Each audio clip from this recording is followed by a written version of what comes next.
কুমির সেনাপতি, তুমি জলদি যাও, আমার বন্ধু হাঙ্গর রাজাকে খবর দাও, সে যেন গিয়ে হালকাকে মেরে আমার মুক্তাটা উদ্ধার করে। হাঙ্গর রাজা, তুমি কোথায়? হ্যাঙ্গর রাজা, আমাদের সাহায্য করুন। আমাদের কুমির রাজার প্রাণ এখন এক মানুষের কাছে। মানুষটি আপনার বন্ধু কুমির রাজাকে মেরে ফেলতে চায়। সামান্য একটা মানুষের এত সাহস, আমার বন্ধু কুমির রাজাকে মারতে চায়, আমি তাকে ছাড়বো না।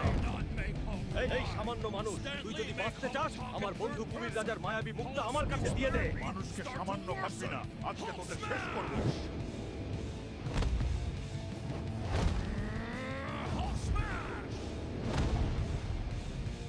তোর বন্ধু কুমির রাজাকে গিয়ে বল আমি আসতেছি তাকে শেষ করতে।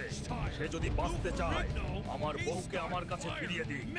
বন্ধু কুমির রাজা, আমি মানুষটাকে মারতে পারিনি, সে অনেক শক্তিশালী। তুমি যদি তাকে মারতে চাও পানির নিচে অক্টোপাসকে পাঠাও, সে পারবে তাকে মারতে।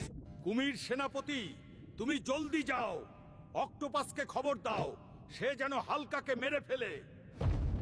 বন্ধুরা, এরপরে কি হলো দেখতে চাইলে কমেন্ট করো কুমির রাজা পার্ট 6 এবং ভিডিওটি শেয়ার করে দাও।